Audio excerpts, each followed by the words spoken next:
Hi, this is Jake with PCTechGuide.com, and today we're taking a look at your rural internet options.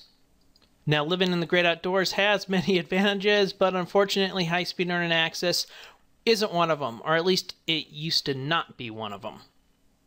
Here are a few tips on getting affordable high-speed internet when you live in a rural area. Now, option 1 is going to be high-speed satellite internet. And if you haven't taken a look at satellite internet in a while, I'd highly recommend you take another look at it. The speeds have gone up significantly over just the last few years thanks to a lot of technology and the lower price of that technology. There's also been an increase in demand in high-speed internet access for rural areas, and because of the higher demand, I should say, it has spurred more competition. With more competition, the price has been able to drop significantly. So as more people are coming on board with high-speed internet in rural areas, the price is going to continue to drop and the speeds are only going to increase. So this is an example plan from HughesNet, and I am a fan of HughesNet, and there's a few others that I like too as well. It's not like you have a lot of choices out there anyways when it comes to high-speed satellite internet, but HughesNet does have plans starting as low as $30 a month, and they have 10 gig, 15 gig, and 20 gig month plans. So if you're on YouTube and you're watching this, 10 gigs is going to be about 270 high-definition videos that are 5 minutes long. So with 10 gigs, you're going to have quite a bit of hours of surfing. If I were to put 10 gigs in as, let's say you're doing Skype, that's going to be about 510 hours of just doing voice calls over Skype, or 40 hours of streaming internet TV. For web surfing, that would be about 70 hours of web surfing, and that's pretty graphic intense web surfing. So if you're going to a lot of sites and consuming about 2.5 megabytes a minute, that would put you at around 70 hours of web access. So most people are going to be well under that. And in email terms, total, that's going to be around 200,000 emails that are text only. So, 10 gigs is actually quite a bit. Now, if you're somebody who's streaming a lot of videos or a lot of music, then no, it's not going to be necessarily a whole lot, and you'd probably want to go more with the 20 gig a month plan. But for the average individual, especially in rural America, 10 gigabytes for most people is going to be fine. You can always start at that plan and then simply upgrade at a later date.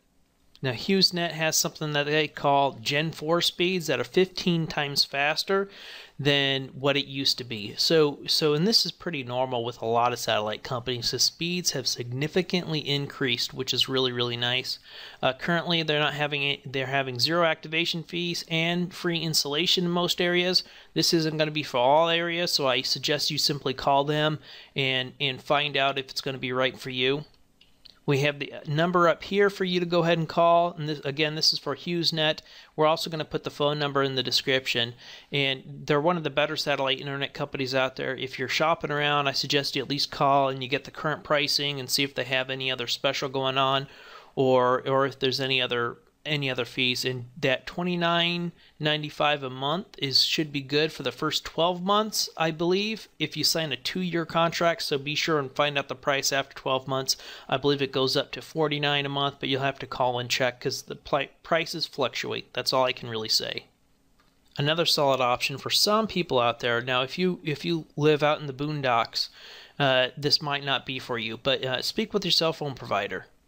If you have great reception in your area and internet access on a data plan already, you may be able to get extra data or a device that you can put inside your home for 10 gigs or 20 gigs a month that other wireless devices such as your laptops and other PCs there in the home can actually use that same Wi-Fi device for internet access, and that can be great for a lot of people. And so if you're pretty close to a city, then chances are you may be able to take advantage of that. I know I had a lot of customers around me who are just right outside the city, and they're able to use it via Verizon or whatever service is near you. So that is another option that you can always go down and look into.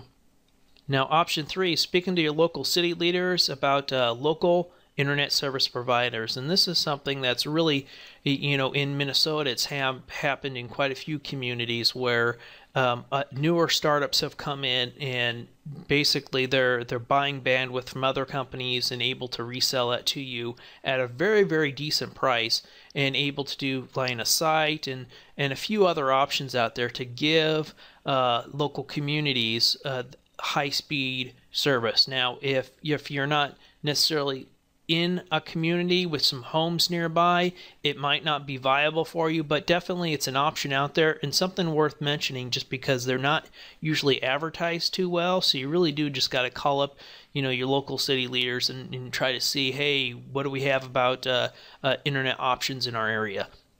Like I said, for most, a satellite internet service may in the end be the best for you. We do have the number in the description just in case you need it again. And that's it for this video. I hope it helps. Hi, this is Jake with PCTechGuide.com, and today we're taking a look at your rural internet options. Now, living in